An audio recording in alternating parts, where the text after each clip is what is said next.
Hi, my name is Marc from JazzGuitarLessons.net. So today I'd like to just do a short topic, really, and has quite big implications in terms of playing jazz. Well, phrasing and improvising in jazz, so-called, quote unquote, it's not a matter of aesthetics or style, but just in the terms of how you play your notes in a row and how does rhythm relate to what you're playing and what are the right notes in the end. And recently, a friend of mine published an article on jazzguitarlessons.net.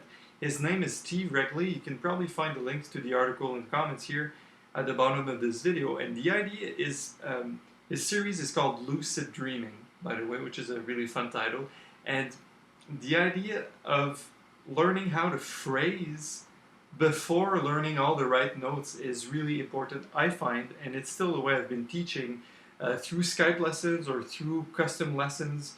I've been really been showing people that get rid of everything, every chord, every scale, and just keep the bare bone minimum, which is the rhythms, which is 8 notes, quarter note, triplets, and see how it feels. So Steve, in his article, discussed pretty much the same thing. He says for his musical development, his own personal musical development, he would just put on recordings, Jim Hall, Whiskey Montgomery, and so on, and just play along with the people and forget about chords or notes. Just try to imitate the rhythms and the inflections and the way the notes were attacked and the way the notes were phrased and everything.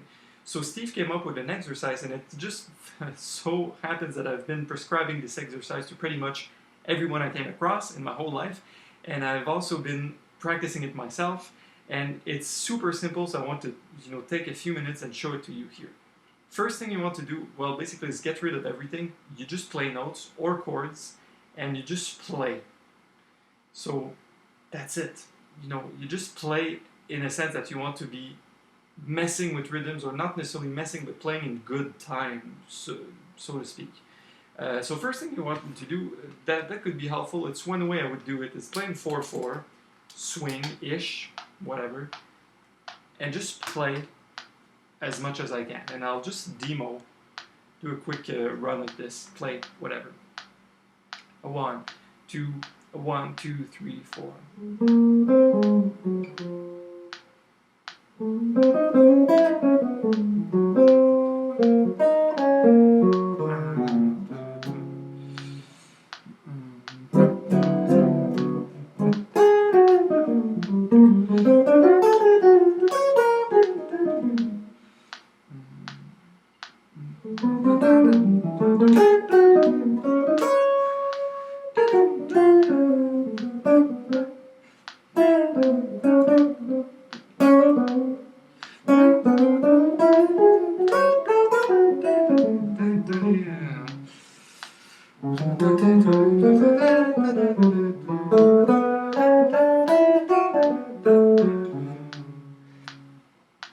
Alright, so this may amount to nothing in your ears right now, but the idea is, this is more so, strongly related to how you're going to play in the future, more so than if you were just practicing scales and chords all the time. Why? Because even if you play wrong notes, you may still have a strong feel for the pulse and where the subdivisions are.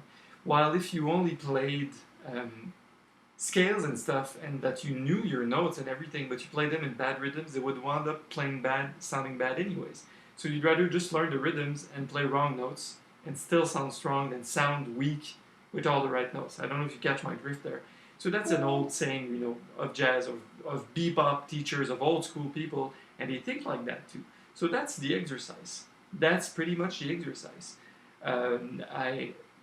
I really wish people would listen to that more and think of improvising in those terms before anything else, before learning Phrygian, Pickard, fifth, fermented, and all those concepts, because that's what makes the music come alive, really. So that's why I published this video to YouTube, because I want people to be aware that such thing exists, and that from that standpoint, whatever you practice will always make sense in the context. So that's the exercise, basically. Then what you might want to do for yourself is, you may change your metronome settings, do it faster, do it slower. Put yourself in a place where you want to play only on quarter notes, for instance. 1, 2, 3, 4, 1. Put yourself in another situation where you want to play only 8 notes.